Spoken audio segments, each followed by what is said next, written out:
to talk about this presidency elections. Thank you so much, Javed, for joining us here on A News once again. As you know, 2024 U.S. presidential elections are being held. It is one of the most consensual in the history, with Americans deciding between potentially their first female president or a Trump comeback. What does this pivotal choice reveal about the state of American democracy, in your opinion, and how it might shape nation's identity and global role in the years ahead? Well, as we speak, I think things are becoming very meaningfully clear now, so far as the US presidential elections are concerned. Donald Trump is winning the election by at least halfway. He's ahead of the Kamala Harris.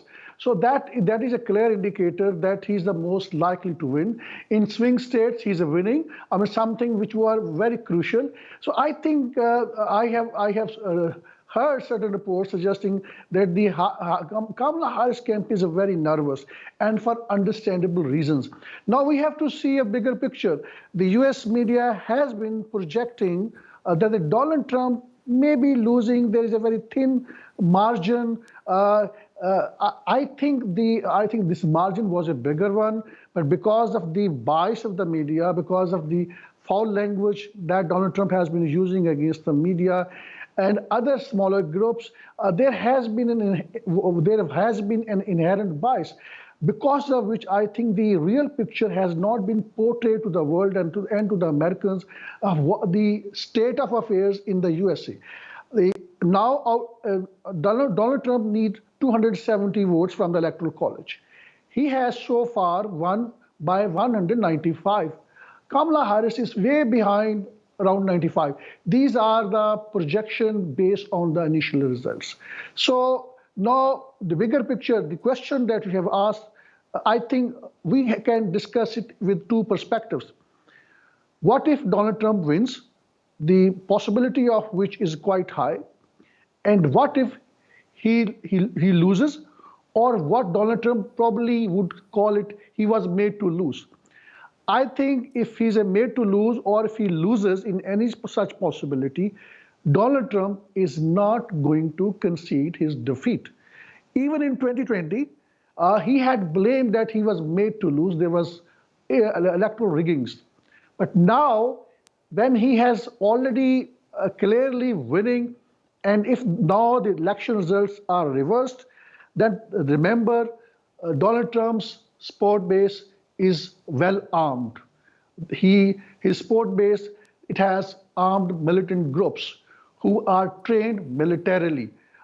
People like Mike Fallon, the former military general, and many others. There are evangelical Christians, and they believe that the Latin Americans, the blacks, they have taken over the USA, and even some groups like Mike Fallon, who is heading an armed group.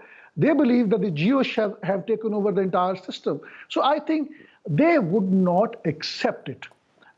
In a broader picture, Donald Trump had a very serious assassination attempt. 2 potential assassination attempts were prevented. So in that context, I don't think that now there would be any possibility for the white Americans that they are going to concede to any possible Donald Trump's defeat in case these election results are reversed, or somehow the other in the counting, these election results are reversed in favor of Kamala Harris. So that is a terrible picture which is building up.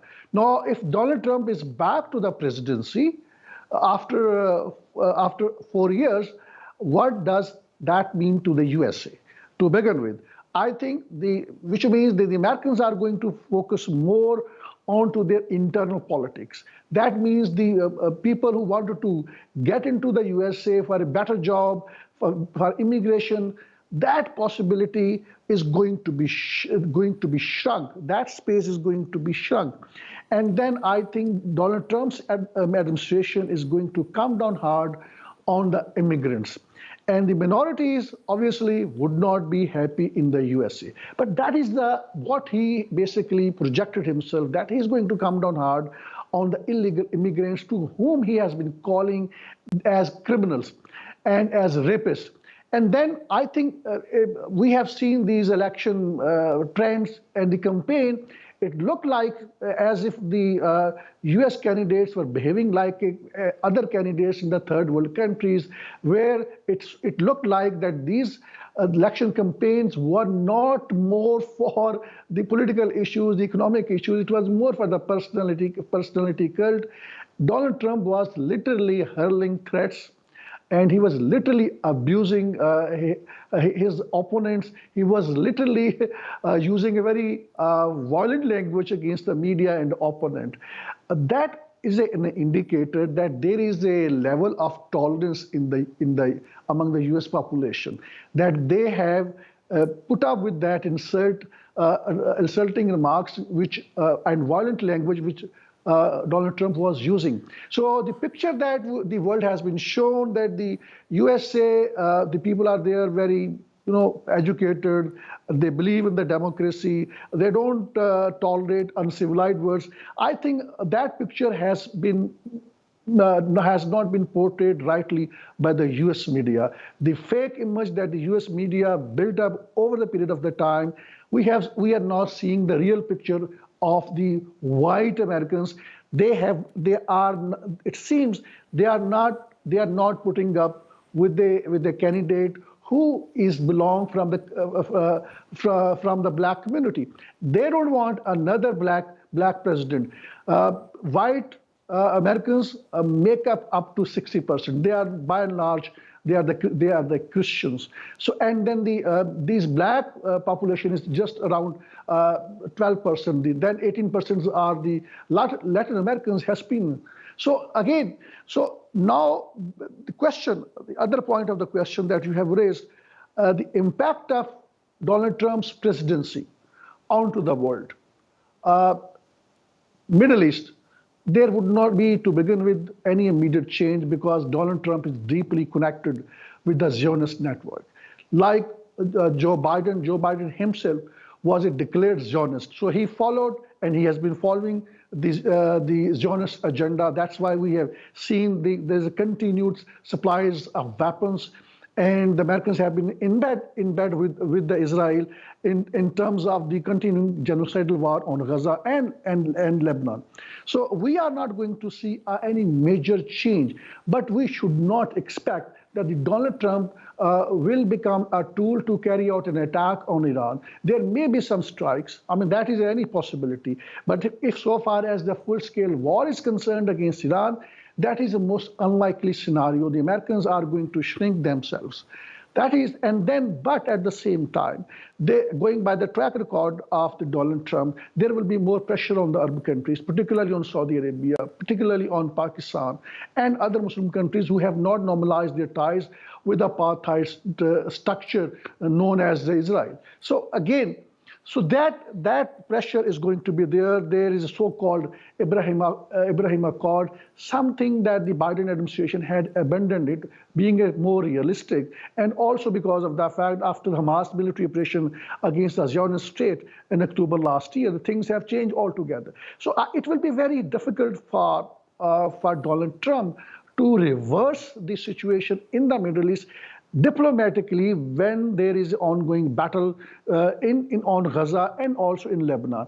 So I think these are bigger challenges, but we should not forget that it was the pressure, the diplomatic pressure by the Donald Trump, because of which several countries like UAE and then some of the countries in the northern Africa, they normalized ties with the Israel, and Hamas had to go for a bigger military operation against the apartheid state to reverse the situation. Now, I think it will be very difficult to resume the situation from where Donald Trump had left. And Donald Trump, I think, also was very unfair because he considered Jerusalem as the capital of the apartheid state, in violation of 1967's consensus among all in the world, and also there has been UN Security Council resolution, and lately there have been a judgment by the International Court of Justice that these are all illegal territories. And similarly, the territories along with the Syria, which was occupied by the apartheid state in 1967 war, that was also accepted diplomatically by the US under Donald Trump's presidency. So Donald Trump has not been so nice to the Palestinians. He had also withheld the fundings of the Palestinians. But again, in a broader picture, because Donald Trump is an anti-war president, he is going to shrink this war machinery of the Americans. And more importantly, the bigger picture that I wanted to discuss about, it's about the Ukraine.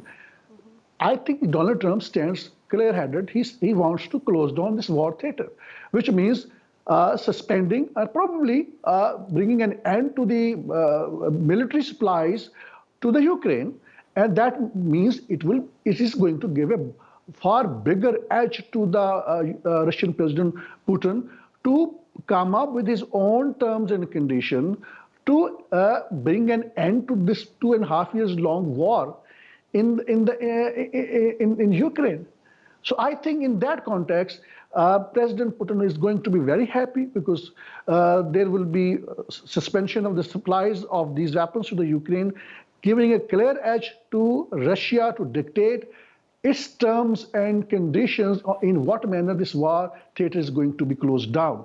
And my understanding is that Russia would retain whatever the territories it has already occupied by and large, and it would force Ukraine to basically to expel its soldiers from very tiny part of the Russian territories. So this war theater is going to end, and then Donald Trump is going to choke all funding to the NATO. And he has been saying since long that every country in the NATO, they will have to pay. It's not the Americans' responsibility.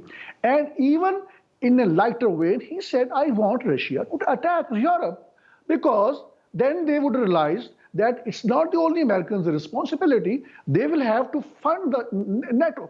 So again, but again, it's very complicated when it comes to the NATO, because in the NATO, we know that it's a Turkey, which is a very, very important country. The soldiers, the troops, and the military of the Turkey is pivotal and very extremely important in any possible theater of war. And I think now the situation is fast changing.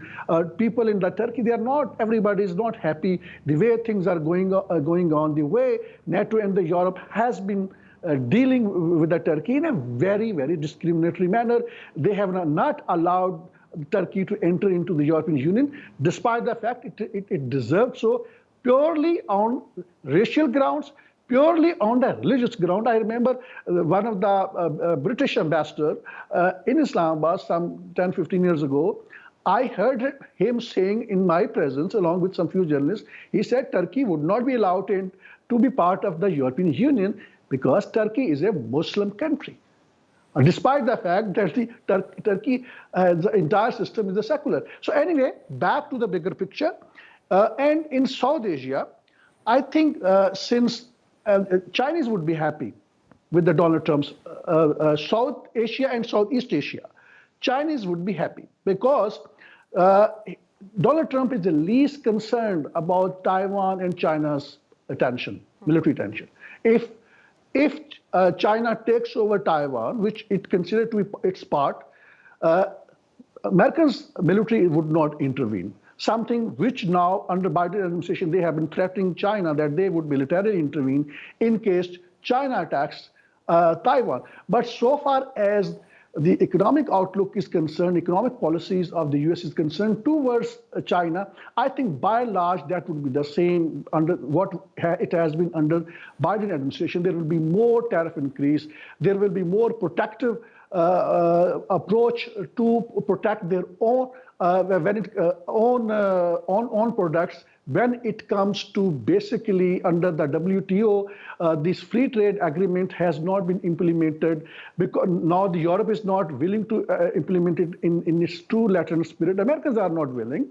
There is a sense of more protecting their economy, and I think that will be a difficult time for the Chinas. But again, that policy is not going to be different.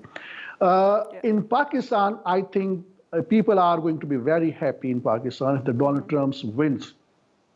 Reason is that the jail leader, who's the most popular leader, Imran Khan, whose party actually won the election with a 2/3 majority, and he was made to lose with the forged documents, which the Election Commission of Pakistan actually tempered the election results, despite that he was winning for most of the polling stations all over Pakistan. I think then he was put into jail. I think now if he wins, which looks like, there is a greater possibility that Donald Trump is going to put pressure on Pakistan's military and intelligence network to release him. I'm using the word military because military has been calling shots in Pakistan. They brought the government in Pakistan. So there will be a sense of relief in Pakistan and more sense of relief for Imran Khan. And there has been commitment by the overseas Pakistanis in the USA with whom Donald Trump had met.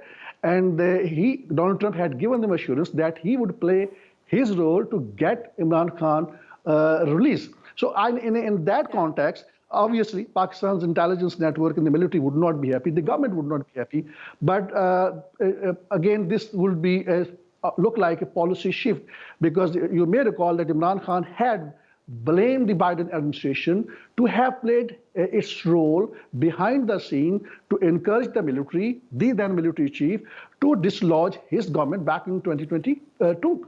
So again, let's see how things unfold, but certainly it would be relief for the world if Donald Trump wins the election because people everywhere in the world, they have got fed up straight away with the war machineries of the Americans, with the weapons of the Americans.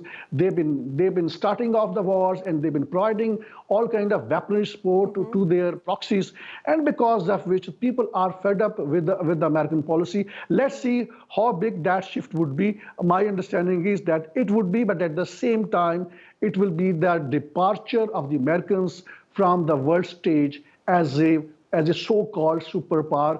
And the bigger role, obviously, the apartheid state Israel has played by violating the international order and listening not to anyone, enjoying immunity from the application of international law and not stopping the genocidal war on Gaza. Well, Javed, thank you so much for everything, for your in-depth analysis. Thank you for all the perspectives that you've put on the table.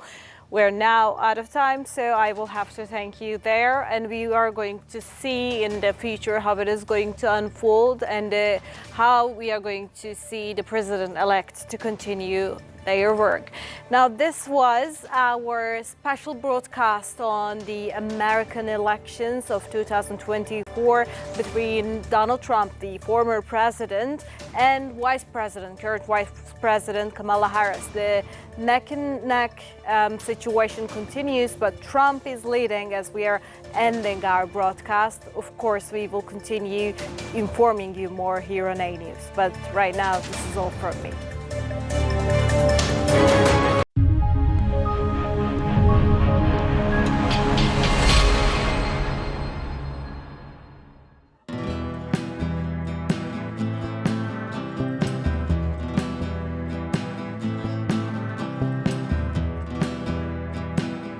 The growing tide of anti-Israel sentiments. What you see behind me is just tip of the iceberg of what is happening in the country.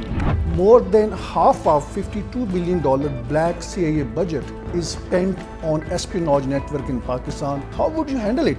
The US has looked upon Pakistan as an ally at one point and then as an enemy at the same time.